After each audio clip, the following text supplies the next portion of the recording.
Dad? Why do you always walk in the middle of the road? I don't know. What do you think the pavement's for?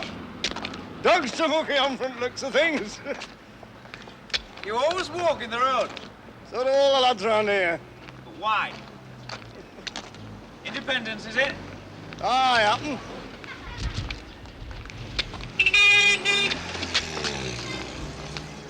So much for independence. Bloody cars. Well, all the miners have them nowadays. Except for the good old solid types of yesteryear who still insist on strolling independently up the middle of the road. Clever sod, aren't you? I expect to think the sun shines out on you down in Oxford. Up. What? Up, Dad, up. Aye, and up you too. Well, one says up at Oxford. You come down when you finish there. Oh? What's this then? Does bloody Oxford move up and down the bloody map then? Oh, hello, Harry. Work again? Ah! Mark, I thought of going to Ascot for the day. Hey, you're not going to take your Nigel down pit bottom, are you? Yeah, Nigel's got his head screwed on right.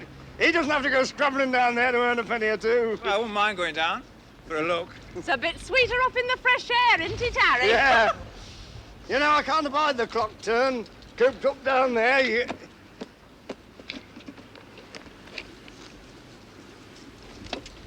Hecky bloody thump. I forgot to change my work towel. I saw our man put one out for you back of the kitchen chair. Oh, do you think then, like, I better go back and get it? Yeah, you got time. Oh. No, don't go, Alden. Huh? Don't Well- go back to fetch nothing. Excuse me, Mrs. Taylor. I don't see Now, what this- Nigel. What do you Shut mean? your trap. You don't know nothing about this, Nigel. Not college boys don't. Oh, well. And it is a load of old rubbish, Mrs. Taylor, in this day and age.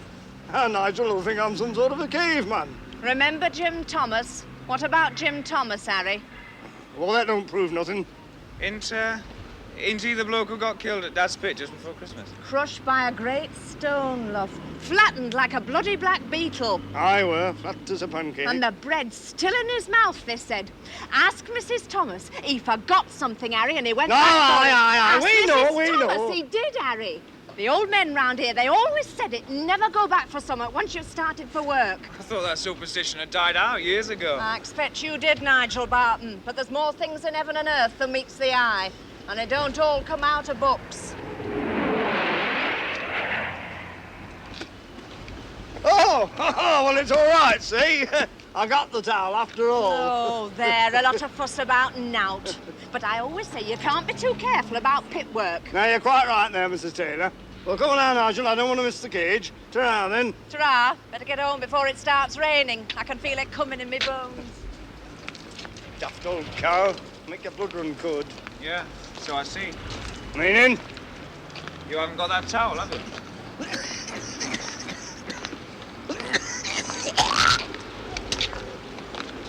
Well, you haven't, have you? It's still on the back of the kitchen chair.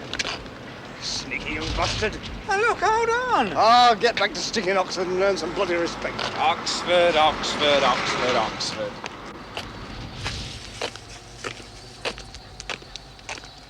You never done a decent day's work in your life.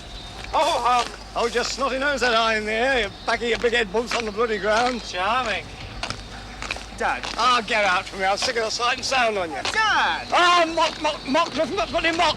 Now, come on, hold on. You know very well I didn't mean anything like that. Ah, sorrow. Nigel, turn your coat collar up, lad.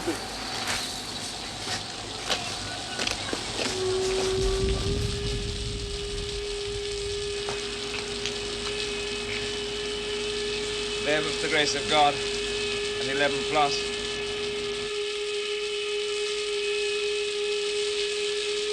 You'll get on, Nigel. You'll prosper, my boy. You've always been such a good boy in class. Thank you, miss. I'm sick of teaching scruffy, snotty-nosed little idiots who'll only end up down the pit like their dads or up to their elbows in the dolly tub like their mums. God alone knows I've tried in my time to knock some sense into their bony little heads. But I might just as well have been talking to a brick wall. I remember the school where I was born. Of course you do. You're a good little boy. Clever children from common homes like his have to be, shall I say, separated from their backgrounds. I say nothing controversial.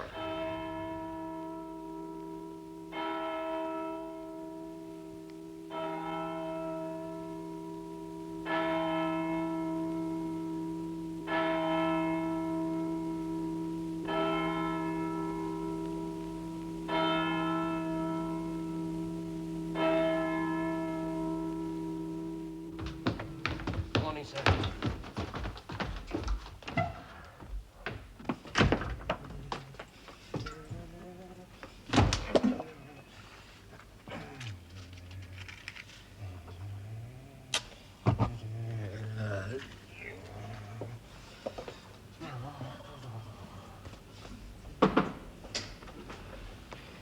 Morning, sir. 8 o'clock. 8. 8 on the dot. You said you wanted to be on the move by 1:15. Yeah, I've got an essay to finish, Worsley. I've lit the gas fire in your room, sir. Is it nice out, Doug? A bit cold. Brass monkey weather, eh? Very cold, sir. What did you say? I said it was very cold. Sir? Yes, very cold, sir. Why'd you call me sir? It's just the way things are. Is it? You know, sir. It's expected, like. Then don't. All right. You're old enough to be my dad, anyway. I suppose I am, sir. You've cleaned my shoes, too, haven't you? That's right, sir. That's my job. Shall I pour some water out for you now, sir? You don't want to let it get cold, you know. Please yourself. I'll leave it to you, then. Only you said you wanted to be up. Doug. Sir? I'm sorry I was rude. That's quite all right, sir.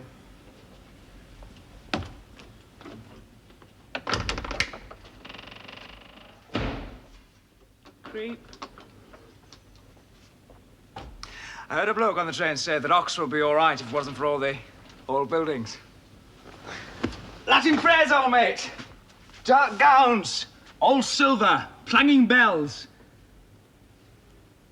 Don't worry, folks. You're paying for it. Clever children from common homes like his have to be, shall I say, separated from their backgrounds. I say nothing controversial. I remember the school where I was torn.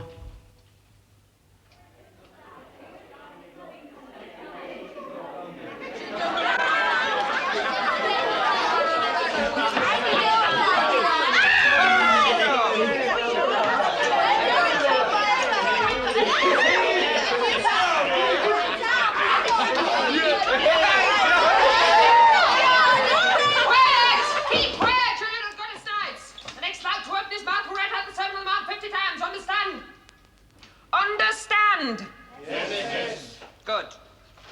Now, as it is a Friday today, I will not read you a passage from the Holy Bible as I usually do. Quiet! Instead, as a nice change, one of you can come out here and read the passage instead. And you may pick the reading from anywhere in the Old Testament. Now, who shall we choose to read from the good book? Me, miss. Georgie Pringle, the class comic. He can't help himself. The whole class knows that he knows all of the dirty bits in the Bible off by heart. And it would be an unthinkable blow to his prestige if he now selected something harmless. Hence the excitement. Well, George, what have you chosen? Well, miss, I thought perhaps this bit, it's Ezekiel, chapter 23. Yes? Well, carry on. And read slowly. Yes, miss. Ezekiel, chapter 23, first verse. Leave out the verse numbers. Poor soft Georgie hopes the verse numbers will somehow give his voice an authentically official ring. The words of the Lord came again unto me, saying, Son of man, there were 2 women, the daughters of one mother. And they committed whoredoms in Egypt. They committed whoredoms in their youth. They were their breasts pressed, and there they bruised the teats of their virginity.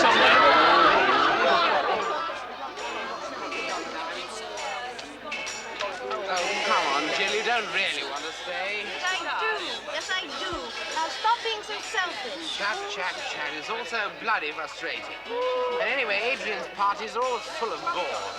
What, darling? As thick as mud, Scott. I told him St. George was born in a full shop, and I think he thought I was talking about one of those tea shops frequented by our thrifty old ladies and pasty-faced solicitors. St. George! Oh, poof, the magic dragon! Nigel! Hey, Nigel! Oh, yes, sir. Hello, Adrian. Welcome to the orgy, mate. Glad to see you took me literally. What? Rare spirit, you actually brought a bottle. No, it's sorry, Sherry. It's cheap. Oh, you asked. Now, hang on, I think I'll hold on to this one for a bit. Half these blighters didn't bring anything except their thirst. Oh, I didn't know, though. He used to eat moles and big flat blue bottles and dish up mice in Bachelor. Sounds a bit like the food at Mordred. You stink of whiskey, Tim. Whiskey sour. Nice is this bit, Nigel. Crisp journalism, full of hate. Thank you.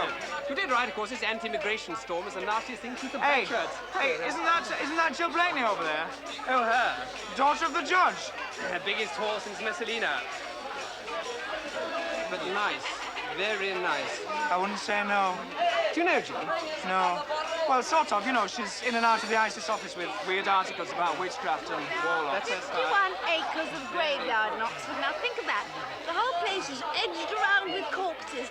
Nothing but corpses. Jill! Hi, Jill. Oh, no, Come over here. no, he's a thief. Well, where is Jeffrey, Adrian? Come over here. Nigel Barton wants you. No. Say? Don't mind him. Come along, Jill. Now, you must meet Peregrine Worsthorne. Jill, come and have a drink of a masses of food. Rising star in Oxford journalism. That's right. What you all got that for? It's my Sunday best. Where's your drink then? I'm going, yes. Turned up at Julian's party in a sports jacket. Probably wears a clip-on bow tie at Brilliant. Oh, darling, why so pleased? Jill! Oh, shut up a minute. Oh, well, I got stuck, absolutely stuck. One leg over the wall and the other leg completely stuck in midair. Just my bloody luck to get caught in the rain. New college isn't bad for climbing into. It's always been very rational about that sort of thing. Weaker mistradition, I suppose. I know. You have to go ahead of the river. There's a mob of drunken mobs their hearties cavorting down the high with a bow. I don't know anything about rowing, Ducky, or what to. You're very stiff and formal and... I'm proletarian. How horrible for you. What are you doing? knocking off that chip, darling. I like it there. Might be profitable one day. A blue chip. Hey, Jill. Oh. I'm busy. Your services seem to be very much in demand. Why not? Everyone's gone to the moon. And that's this place, all right. Some moon. Bright and shiny when you're a long way off. Cold and grey and dark when you get there. Who said that? I did! You mean you actually talk like that? It doesn't sound right with your accent. Patronising bitch, aren't you? I think I shall get very drunk tonight and have to be put to bed. Drunk as a judge. Nasty, nasty. Pour me another drink. Or roll me a cigarette. You'd rather be my very own Andy Cat. Oh, get stuffed. You silly flaming cow. I say, look here. You say what? Good Lord. That's very holy of you, isn't it? I say, Where's Nigel? Gone? Where to? Gone happy on a park Rolls Royce by the look of it. He's only just come with a bottle, too. Hey, Jill. Come on, Angel, come. Go and squeeze your black. What's up with you? Nigel's been writing some good stuff, Isis, hasn't he? So I'm told, never read it myself.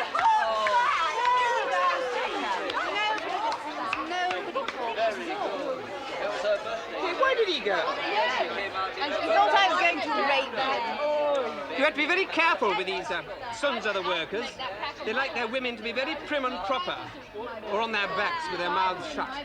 Shepherd's pie and chips. Hooray! Cold tarts. He fought his way through clouds of coal dust to get here. So he says, the cunning bastard. Oh, this horny-handed stuff is getting too damn fashionable. Frogs. His dad must be very proud of him. Crawls about the library of St. John's with his head under his arm. I believe. Hey, Adrian. Babe, What do you believe in? I say you believe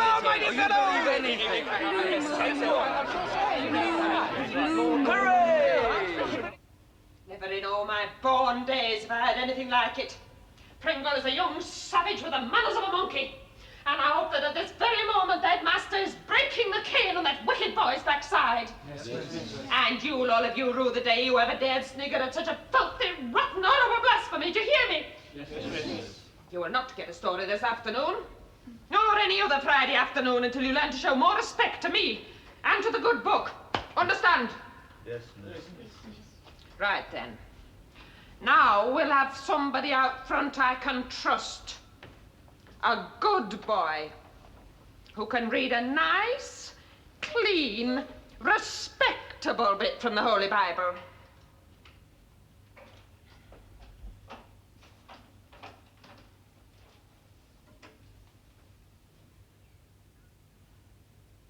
Stand up, Nigel Barton. Yes, miss. Come and read to us the Sermon on the Mount. Yes, miss. That's a good boy.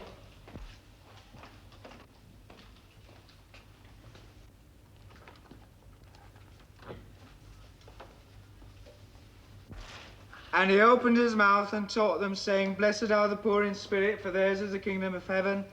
Blessed are they that mourn, for they shall be comforted. Blessed are the meek, for they shall inherit the earth.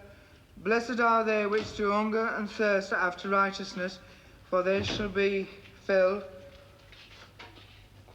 Blessed are the merciful, for they shall obtain mercy. Excuse me, miss. Well? Headmaster said I was to ask your pardon before I sat down, miss. Ask it then. I ask your pardon, miss. I beg your pardon. Beg. Oh, stop snivelling, you idiot. Go on, Nigel. Blessed are the pure in heart, for they shall see God. Did you hear that, Pringle? Yes, miss. Blessed are they which are persecuted for righteousness' sake, for theirs is the kingdom of heaven. That will do, Nigel. Sit down, Pringle. Yes, miss. Thank you very much, Nigel. You read it beautifully. Beautifully. Thank you, miss.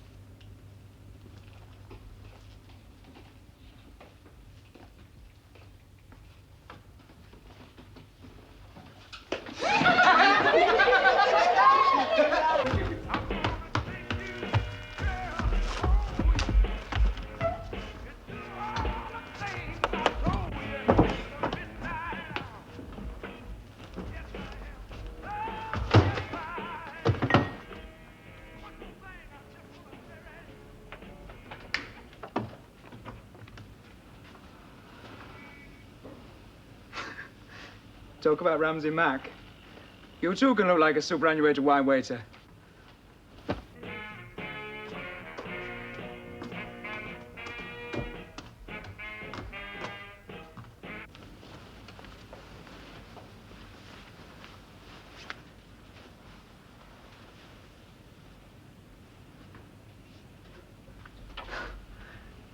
They laughed when I sat down to play.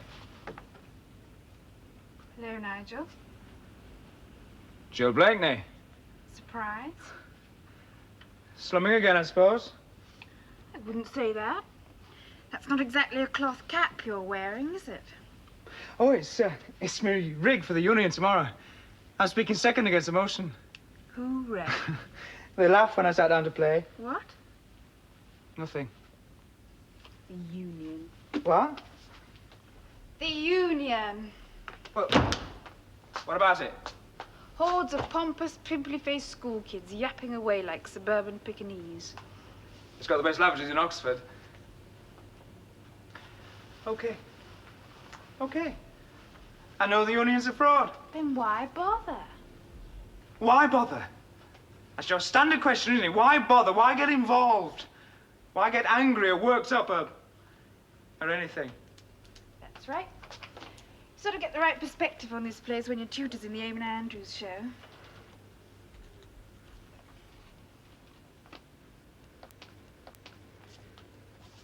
I suppose you took it for granted that that you come to Oxford, didn't you?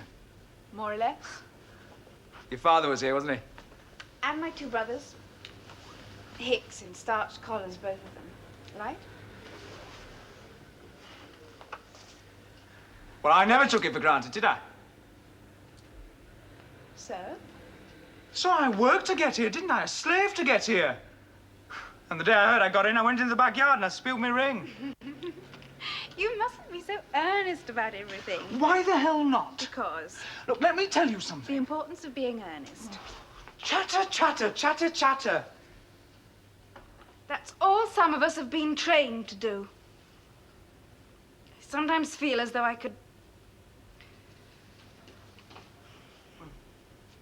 What's the matter? Are you unhappy? I'm young. I'm beautiful. That's right. And full of sodium amytal. Tranquilizer.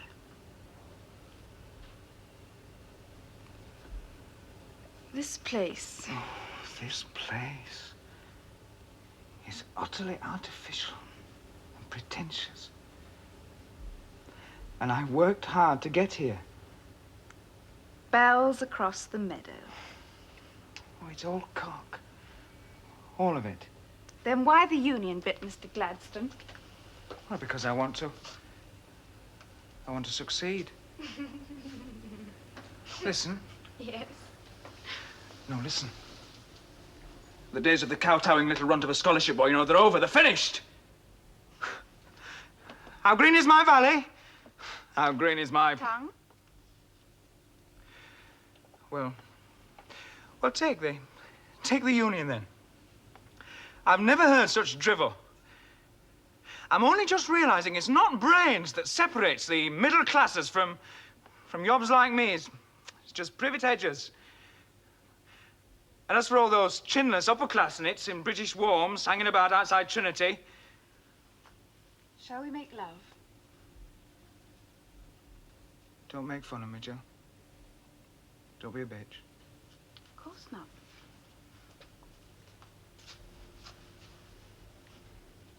You can do it in your dinner jacket, if you'd rather.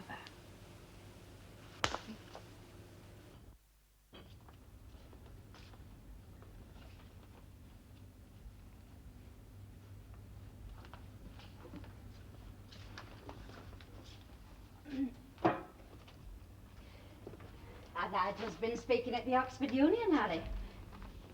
I fancy that then, eh? No, it's written home at last, has it? Not before time. He spoke there 3 times now, and the president, or whatever he is going to give him what's called a paper speech. It's very important. It means, our Nigel says, that he has to speak for a long time and wear a dinner jacket. Well, what's more important, then? What? Speaking a long time or wearing a dinner jacket? He's getting on, that's the main thing. Is it? What's the matter with you? Well, there's nothing the matter with me. Where's my cup of tea? You used to be so proud of our Nigel, Dad. Well, I didn't say I weren't, did I? Remember when he was little and you put that drawing he did of them footballers up on the mantelpiece? Cricketers. You tore it up the next day because you said he might get big-headed. Well, I was going over and over things that happened years ago, that's you. You used to be so proud of our Nigel.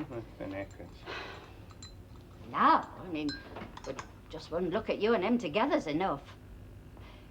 Deep down, I reckon you must be a bit jealous of him. What the hell's the matter with you? It's a terrible thing, that is. Jealous of your own son. Oh, don't talk so soft.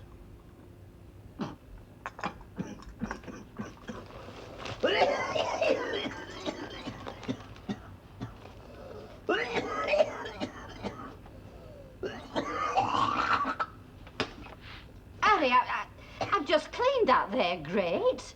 Well, how can our Nigel bring his new friends here if you do that? Don't they spit then? Not our Nigel doesn't. Yeah, it's good you never had to slave his guts out down the pit. Good job, isn't it? No, he's scampering about in a dinner jacket. But he even picks his nose with his hanky. Jealous, Harry, that's what it is. Oh, you make me sick. Anybody think Oxford will be all and end all of life. And all credit to him for getting there. There's not many round here as have done it, mind, Harry. No, there ain't at that. And Nigel's the first one down our road. Mrs. Pringle doesn't like it much neither. Well, who cares what she thinks, a daft bitch? She looks like one of them homeless women you see in the margarine advert on the telly. Well, I always use butter myself. Mind her, Georgie ain't the same at all. He's a right card, he is. He was good at the club on Sunday, wasn't he? Ah, well. Yeah, when he was on about them two old women talking through the lavatory wall. My boy's got a part in the school play, says one. He's playing Hamlet. Ooh, that's an odd bit.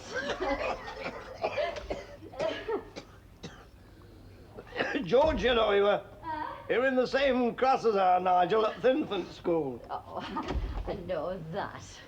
He's on the same shift as me, too, this week. He reckons our Nigel was always very clever, you know, was always the top one.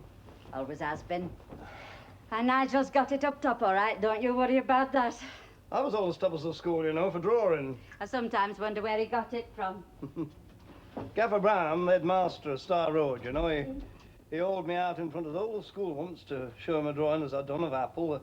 He even had a little round brown maggot hole in it, so true to life it was. Still didn't do me no good. I didn't have a chance some days. I never thought of anything different. There weren't no Oxford any road. They'd have sent us to loony bin if we'd as much as thought on it. Still, our Nigel mustn't get too cocky, you know, him and his inner jackets. He knows his place, and he knows what we've done for him. I wouldn't bet on it, or were they?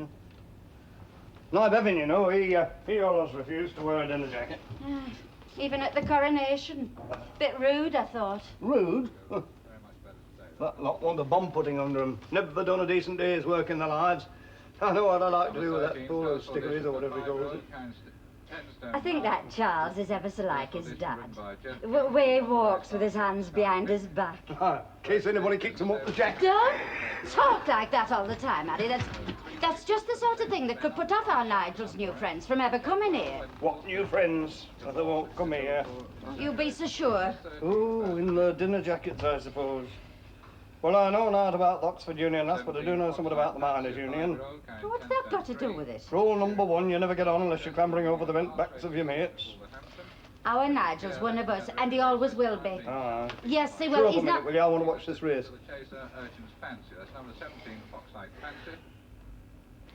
It's not the dinner jacket that counts, it's what's inside it. He'll always remember where he comes from. You don't forget things like that.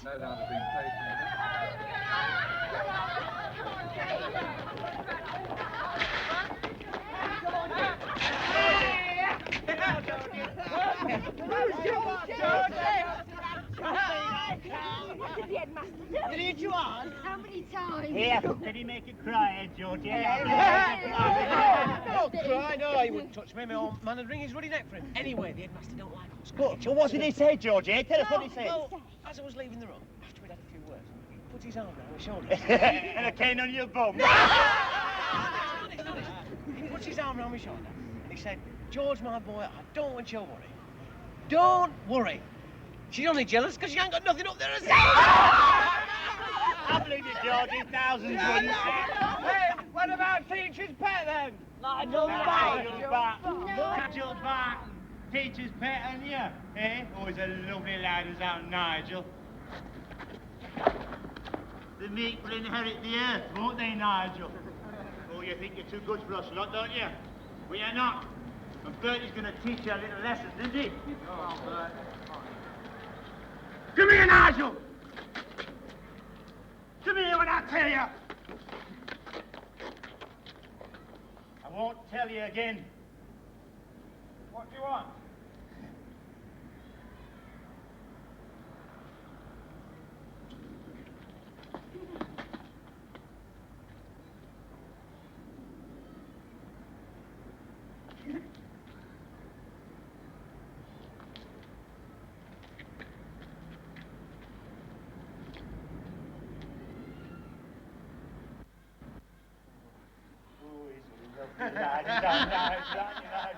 Oh, he says lovely things to teach you in class, don't you, Nigel? Eh?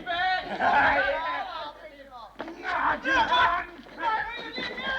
I know, Nigel. You're not going to get away clever, don't you? I bet he's going to teach you a lesson, Nigel. Come here, Nigel. Come here. Get out! No, you won't, Nigel. No, you won't. Get out! No, you won't, Nigel. No. Of course he's got you, Nigel. He's a good boy. He's a good boy. He's a bright boy. Nigel. Get out! He's a bright boy. He's a bright boy.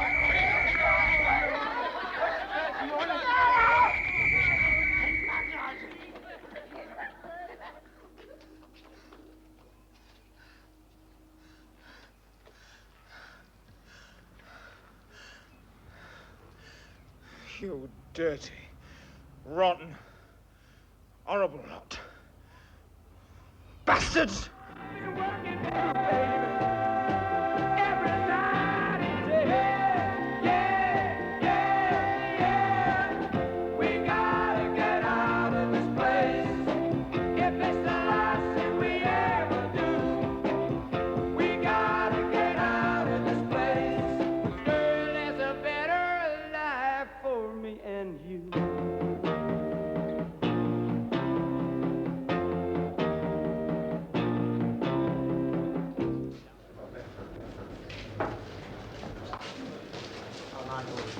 Good dazzlers tonight. Yes, right, let's come right in.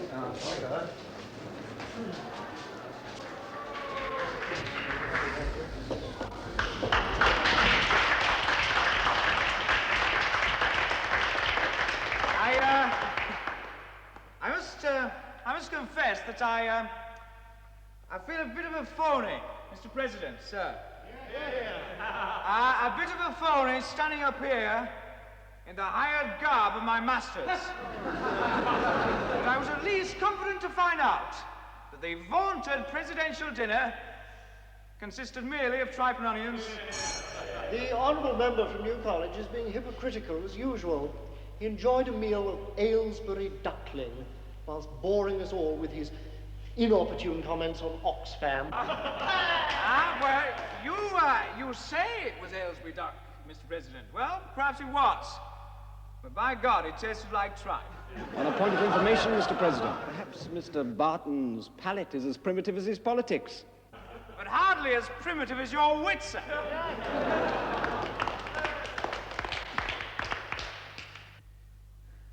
But tonight we're debating a serious proposition that needs serious argument, rather than lightweight banter. Shame. And there speaks the eternal voice of Oxford. Nothing matters. Nothing is worth personal commitment. Nothing should be allowed to disturb the indolence and lethargy of its institutions. Nothing should scratch the old walls or the ancient battlements. That we should not fight for Queen and country is debated and decided with the same juvenile frivolity as the equally momentous proposition that well-bred camels should only have one hump. One lump, sir, or two? Oh, my. The proposer has stated in impeccable, brave, cut glass tones that class no longer matters in Britain. Just listen. I do not greatly care to hear an old Etonian tell me that class is of no consequence. His parents have not wasted their money in sending him and buying him his privilege, have they? I must remind the member from New College that the rules of this house do not permit personal comments of this nature. Very well, then. Very well. I withdraw the imputation that parents who send their children to public schools get value for their money.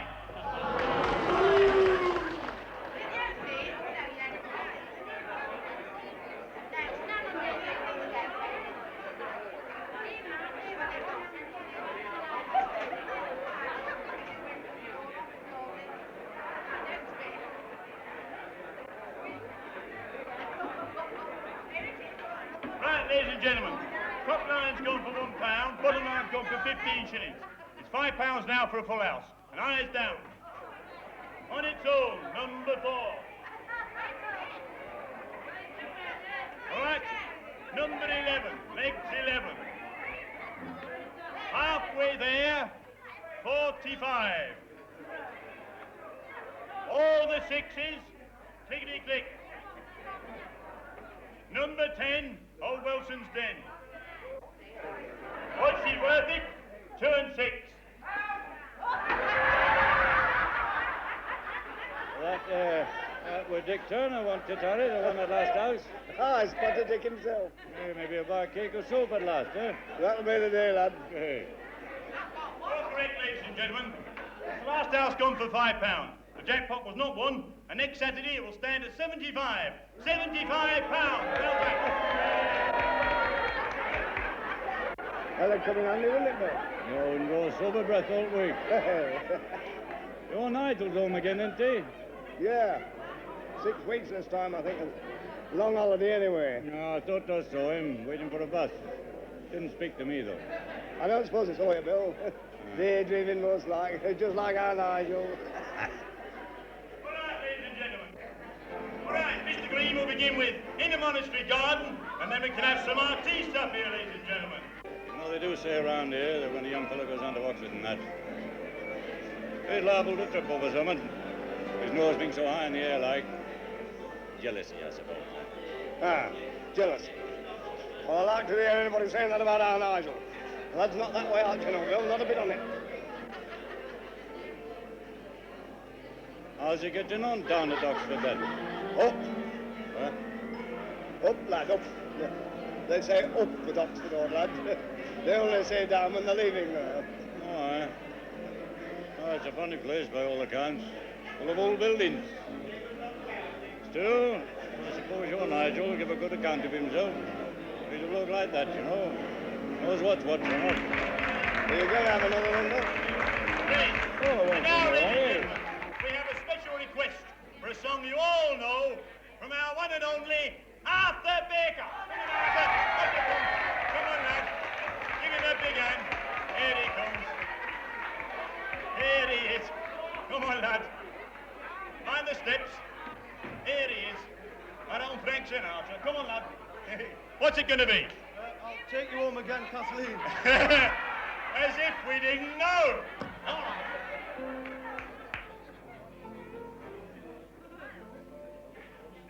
I'll take you home again, Kathleen,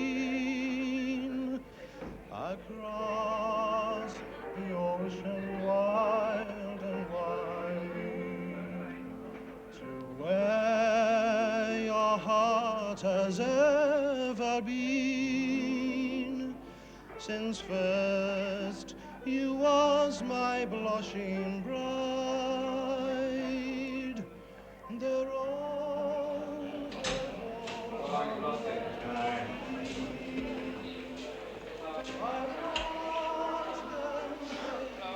right, then. Here's your Barbara. Dad? Hey, get me one, then. Ah, Nigel. Fine, is it? Yeah. Where you sitting? Over there with Bill Jordan. £6 half an hour to find a bidder, please, Tom. You want to watch you talk to him tonight, you know, Nigel? Talk to him? Oh, he's funny, you know, but he's sensitive. Couldn't care less. Oh, Tom. Here, get yourself a drink with a change, will you? He reckons you ignored him the other night at the bus stop. You want to be careful now, Nigel. Folk will begin to think you're getting stuck up. I couldn't care less. Hey, lad, but I could. Go on, get and sit down.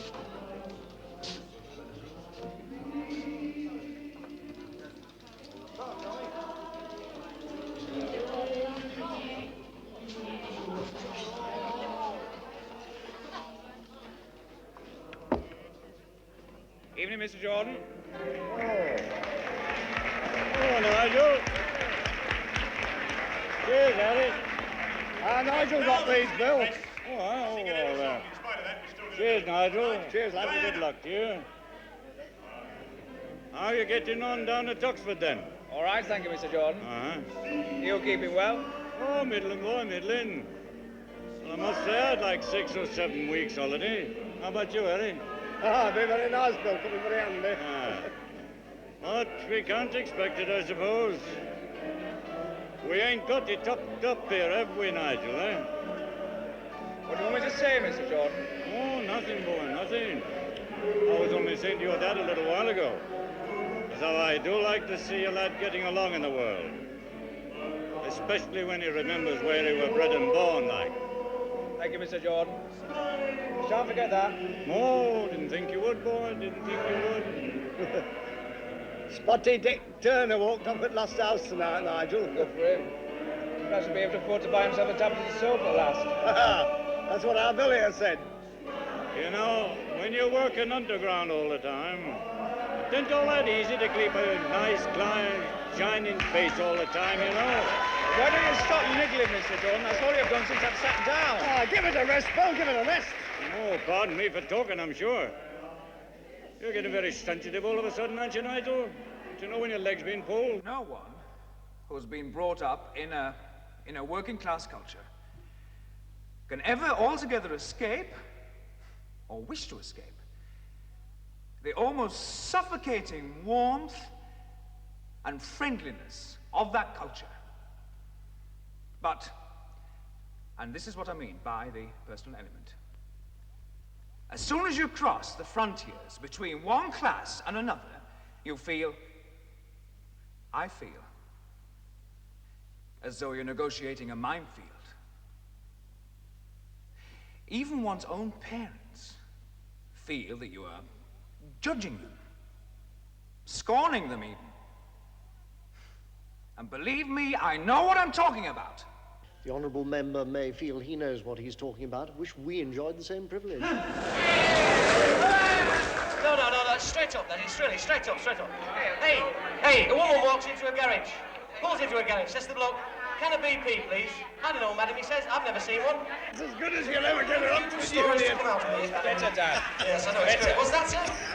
George is a right one, isn't he? Anyway, there's plenty more to go. The card in the school. Well, as you doubtless know, we've had quite a few lads around here to go to universities, and don't they think they're the bee's knees?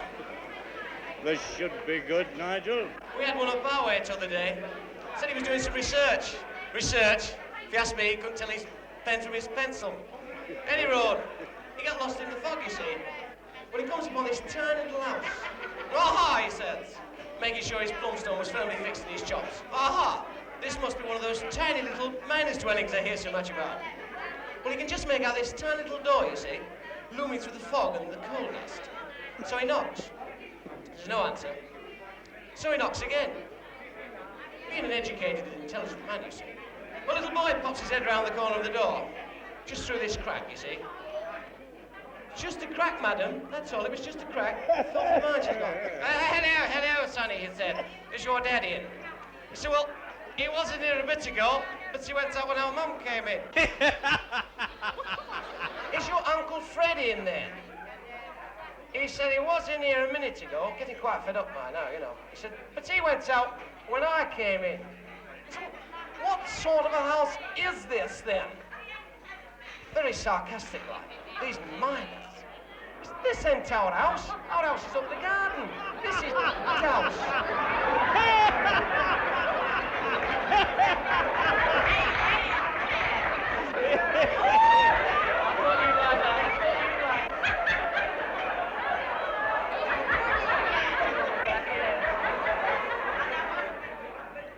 Well, I'd like to get him on the program. I'm sure he'd be rather glad of the money. Ah, Nigel, here somebody wants to meet you. This is Norman Conrad, who was a member of Standing Committee a few years ago. More than I care to remember. Oh, hello?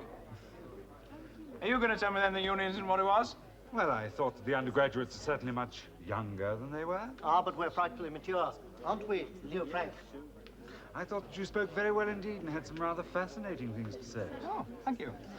It is my favourite subject, of course. It's my license for melodrama. What's that ghastly thing you're eating? I'm not sure. It looks like it's old that's been run over. Well, I don't think I'll risk it.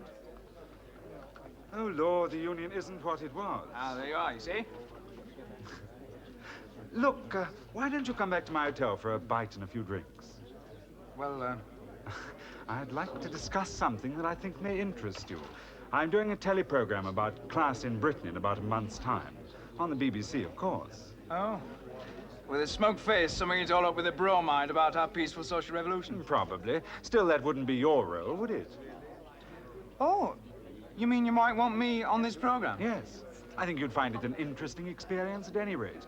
You can always leave before we get to the bromide. Well, what's this program going to be called then? Britain, Land of Barriers. Oh, that'll really shake ITV, that will. Still, it could prove to be a very exciting theme. Quite. Well, I'm glad you feel like that about it. Yeah. Social attitudes can make wonderfully effective television, provided one chooses the right examples, the interesting experiences. It's surprising how blind some people can be. That dinner jacket really suits Nigel frightfully well. I wonder where he heard.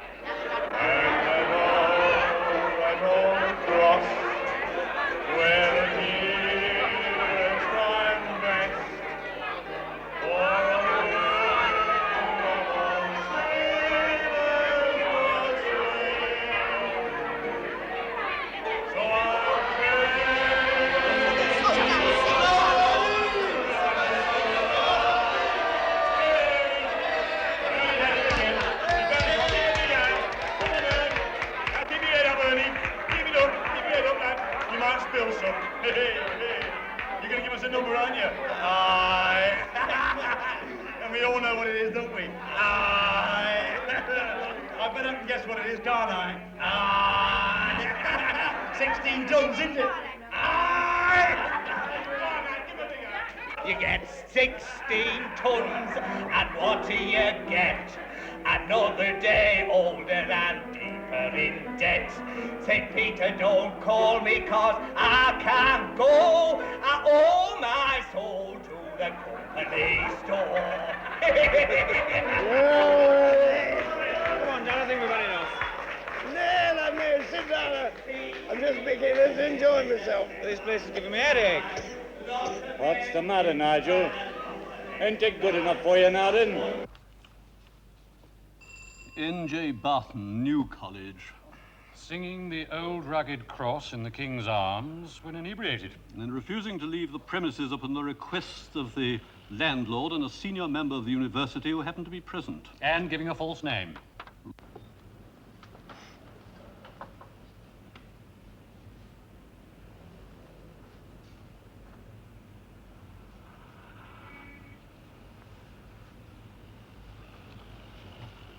Mr. N.J. Barton? Sir. Of New College? Sir.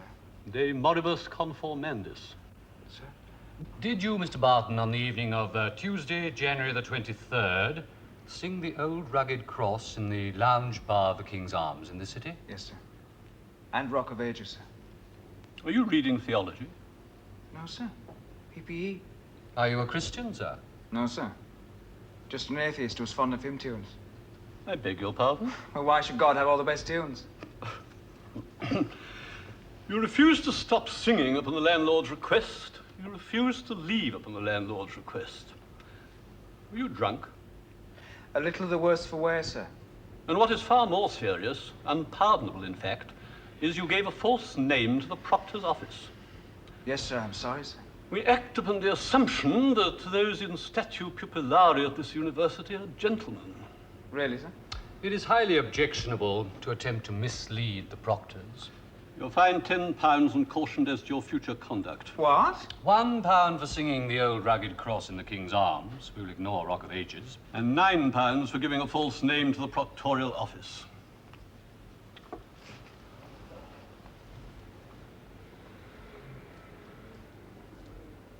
Pay the university marshal in the corridor outside. And next time, confine your warbling to the public bar. Good morning, sir.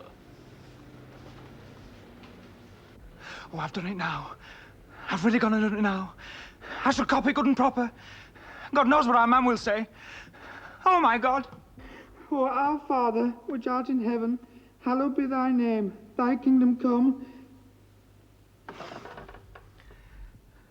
After they done me over in the playground, you see, I was mad. I was real mad, you see. So I crept back after school, and I pinched this here pot of daffodil off the windowsill. I yanked it out like, and I broke it all up. I pulled all them little yellow petals off, one by one at a time. I felt like doing it, you see. I felt like it. I felt like it! But old Scrag Chops, you know, she's sure to catch me out. She'll cut me good and proper. And God knows what she'll do. Oh, my God. Oh, our Father, which art in heaven, hallowed be thy name. Thy kingdom come. Thy will be done. Somebody in this room is a thief. Somebody, some wicked, wicked child has stolen our lovely daffodil. Yes, our lovely daffodil. The one we've all watered and tended since the middle of March. Sit absolutely still, every single one of you. Quite still. I have my own ways of finding nasty little sneak thieves.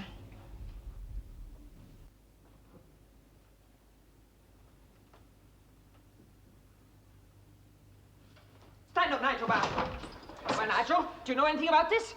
I can't believe it was you. No, miss. Then what do you know about it? I think I might have had the daffodil, miss. You might have had it. What do you mean, boy? Come on, speak up. Well, Well, the stem was all broke, miss, and somebody gave it to me, miss. Who gave it to you? Oh, I don't like to say, miss. You better add Barton, then quick about it. Georgie Pringle, miss. Oh, I never did. Quiet, Pringle. All right, Nigel, thank you.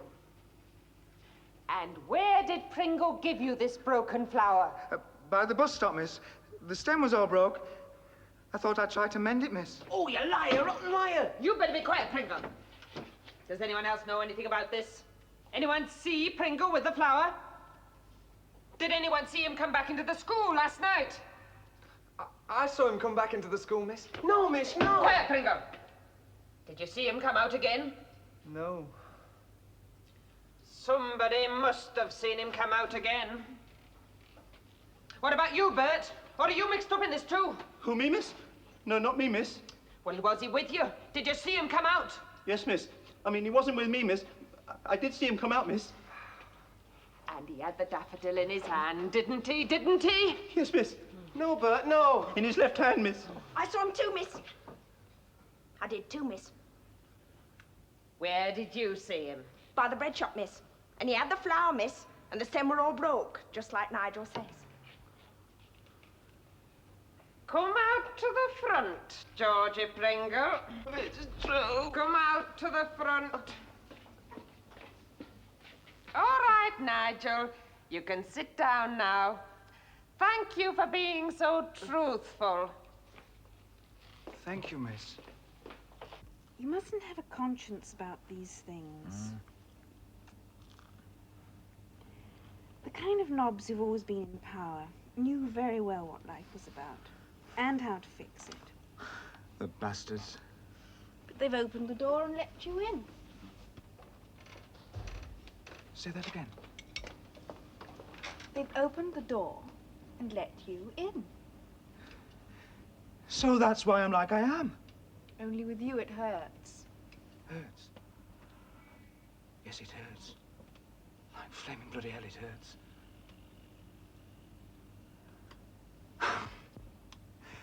And it must be the same for the others, too.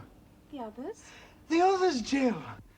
All the other good little, bright little boys from the back-to-back houses who now write advertising copy, television plays, newspaper columns. The ad-masked clowns, Jill. Traitors to a man. Come on, out with it. What did you say in that blasted television interview? Nothing.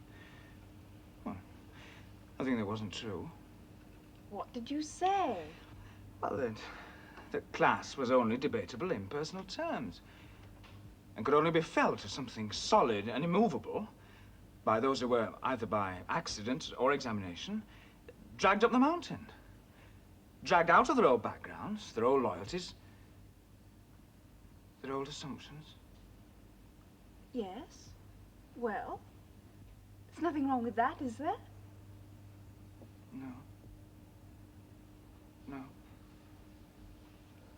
Suspense is killing me. I talked about my own father and mother, Jill. I used them.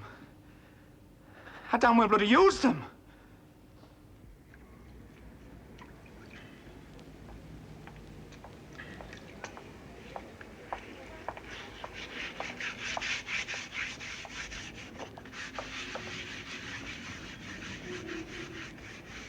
How do you do? You wouldn't be Mrs. Barton by any chance, would you? Ah, that's me. Have you come about the tally? In a sense, yes. Oh, well, not before time neither. We can't hardly get ITV steady at all. It's jumping about all over the place. No, I don't think you quite understand. I'm a newspaper reporter from the Globe in London. London, do you say? That's right, love. All the way from London to see Mr. Barton. Oh. Dear, what a long way to come for nothing. Well, I'm very sorry, but our Nigel isn't here. He's at Oxford University, you know. Yes, I do know. Making quite a name for himself, isn't he? There's nothing wrong, is there? Depends how you look at it. I mean, he's not in any kind of trouble? No, nothing like that. Well, I'm sorry, he's not here, Mr. Well, actually, it wasn't Nigel I came to see, Mrs. Barton. It was Mr. Harry Barton, the dad. Harry? But our Harry? That's right, is he? Are you sure it's our Harry you want to see, not our Nigel? Not our Nigel. Definitely not our Nigel. Well, you best come in a minute if it's really our Harry you want to see. He's not at work. Oh, well, he soon will be. He's on afternoon shift this week. And he's never in a very good mood, so you'd best make it quick, whatever it is. Come on. Mammy, step. That's it. Now, come on. There you are.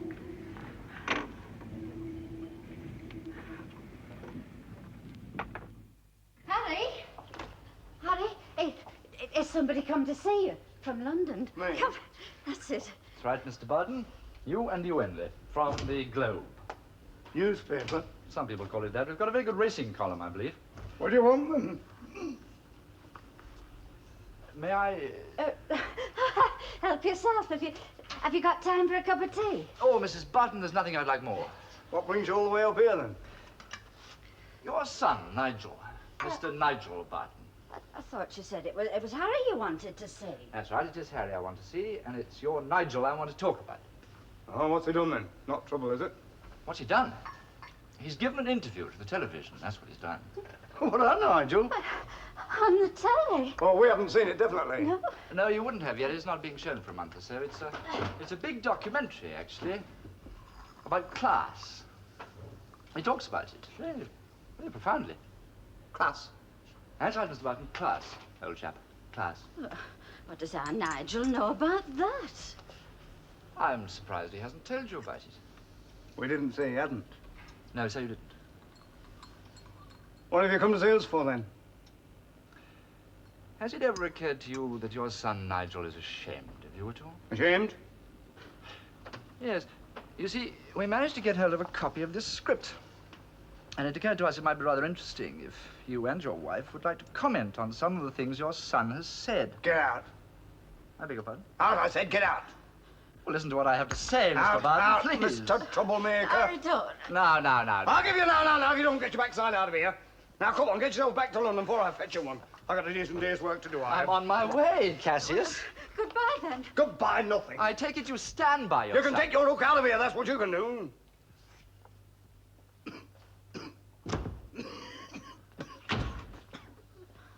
Ashamed? What's it all about, Harry? What's our Nigel gone and done?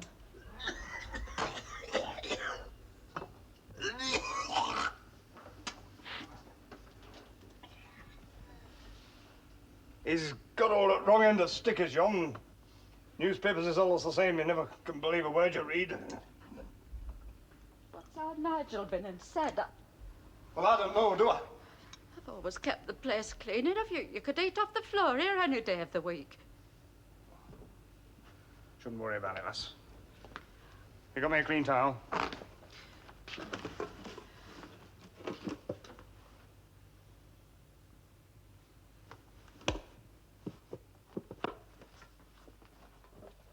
it can't hurt them, can it? Yes, I think it can. I was acting it up a bit, you see, overemphasizing it. I wouldn't mind a job on the old telly. So, of course, I put in a few highly coloured observations. Hard eyes, snapping at the camera, like they all do. Have they offered you a job? No. Oh, perhaps I overdid it a bit. Oh, leave it, Nigel.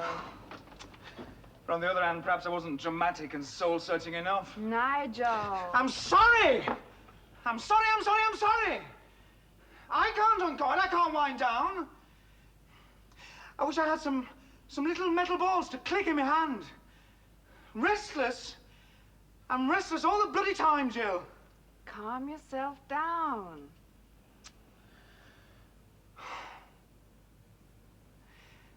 I don't feel that I belong anywhere in particular.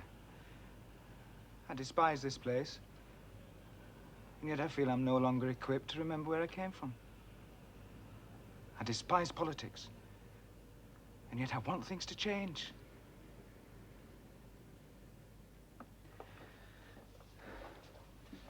I'm sick of personal tensions, and yet I have to exploit them to get any energy, to keep any ambition.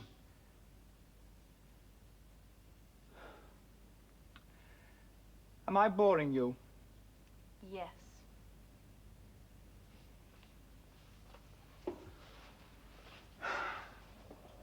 Why? You're like a performing animal. It all comes out too smoothly. You could have read it in some paperback. Paperbacks, Nescafe, cigarettes, and lights burning late. That's us. Emancipated. And hooters, and slag heaps, and dumpy old women queuing outside the bingo hall. That's them. The suckers. But if all is all right in the world of Mr. Brennan, are there any other ways in which class can be said to make a difference in this modern Britain? Nowadays, more and more of our university students are being recruited to working class sectors. For example, Nigel Barton, son of a coal miner, seen here in his rooms at Oxford. Doesn't look very tidy either, Nigel. Yes, class does matter to me. It matters intensely. Why is that? Because I'm here 6 months of the year and I'm at home 6 months of the year. I travel between two utterly different worlds. I feel sometimes that I need a passport. A passport? Yes, a passport. Squid. I see. In what ways do these differences strike you most forcibly? Oh, in every way. Here, books are not regarded as rubbish. Here you can discuss things without letting it turn into a personal argument. The place reeks of privilege. I don't feel cowed by a squalid landscape. As I said, I don't feel the need to apologize for being an intellectual. Certainly. But even so, I do feel a pang of alarm when my servant, that's a college servant who calls me sir and cleans my shoes. It's a lot of bloody nonsense. Of course it's a phony atmosphere here. It's very artificial. I have to pinch myself sometimes. And at others, I feel like trampling it all underfoot. Latin prayers and glinting silver. Undergraduates talking about foreign sisters with overwhelming familiarity. Braying accents across the quad. Oh, horribly smug. Offensively patronizing. Irredeemably arrogant. I feel I don't belong here. That's my trouble. Well, where do you belong? At home? Of course. No, I'm afraid I don't. Now, it hurts to say this, of course, but it's the truth.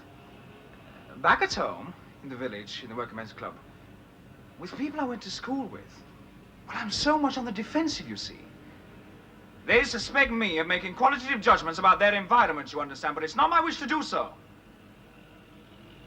Yet I even find my own father looking at me oddly sometimes, waiting to pounce on some remark, some expression in my face, watching me like a hawk. I don't feel at home in either place. I don't belong. It's a tightrope between two different worlds. And I'm walking it. You're a bloody liar, Nigel. Can you see any way out of this dilemma? No, none whatsoever. Unless by becoming utterly insensitive and dead inside. By pretending, like so many people do, that these things do not matter, but they do. Well, thank you. Thank you very much. Thank you for nothing. Well, that was the... Well, they cut it, Dad. They cut it to bits. You cut me, you mean Nigel, you cut me to the quick. Oh, I'm sorry. I'm bitterly sorry. What you like an oak, do I? You do, Harry. Well, there, you see. What you like an oak, do I? By crimes, what are they going to say at work? Here comes somebody else, they'll say, we're son on the tightrope. Well, it's just an expression, Dad. It's just a way of putting it. Well, you can put it somewhere else, sir. I don't want any bloody tightrope walkers in my house. Don't say that. And watch him like, and watch him. I've never heard the like. Look, I've said I'm sorry. I'll go tomorrow if you like. But then what would people say? I don't know what it's all coming to. I just don't understand any of it. Well, you might not, but I do. My bloody oath I do. It's clean enough here, Nigel. You could eat off the floor. Oh, Mom. I'm going to club. And don't blame me if I come home stinking drunk. Well, do you want me to come? No, bloody don't.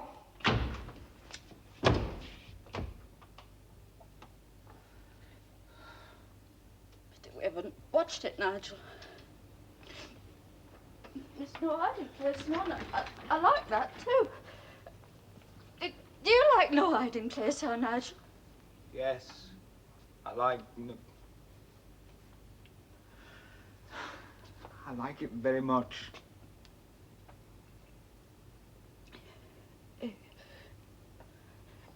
Perhaps those tally people will offer you a job.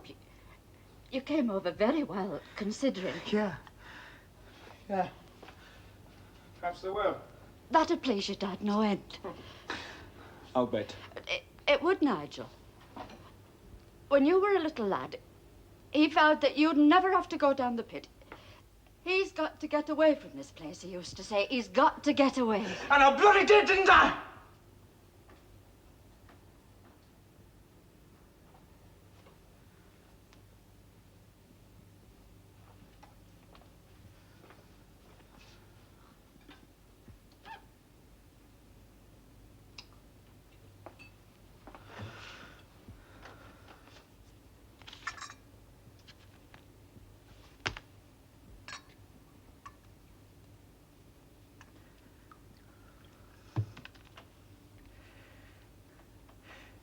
Hey,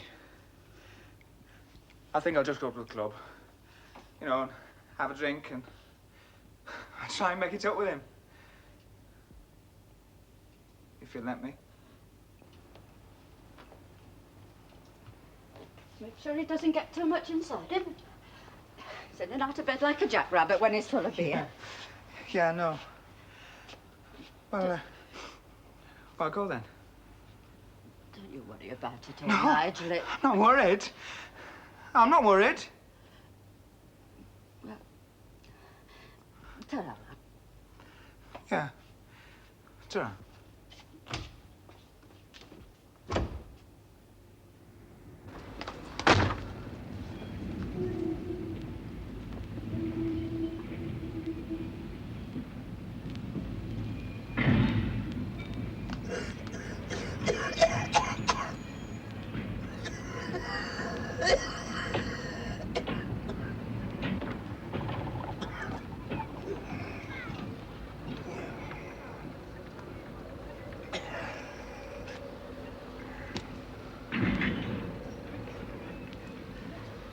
Dad? That's right. Anything wrong? Hey, Nigel, not wrong. I thought happened you'd be coming. Just for a couple of quickens, innit? That was the idea. Come on, then. Huh?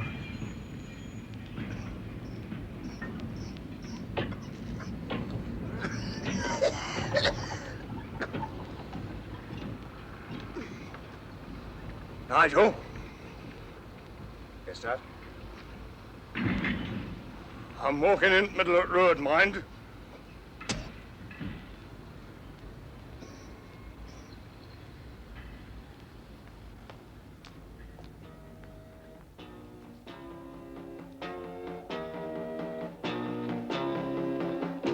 my girl, you're so young and pretty. And one thing I know is true, yeah. You'll be dead before your time is due. Know it. Watch my daddy in bed at time. Watch his hair been a turning gray. He's been working and slaving his life away. I know he's been working so hard. I've been working too, baby. Every day, baby.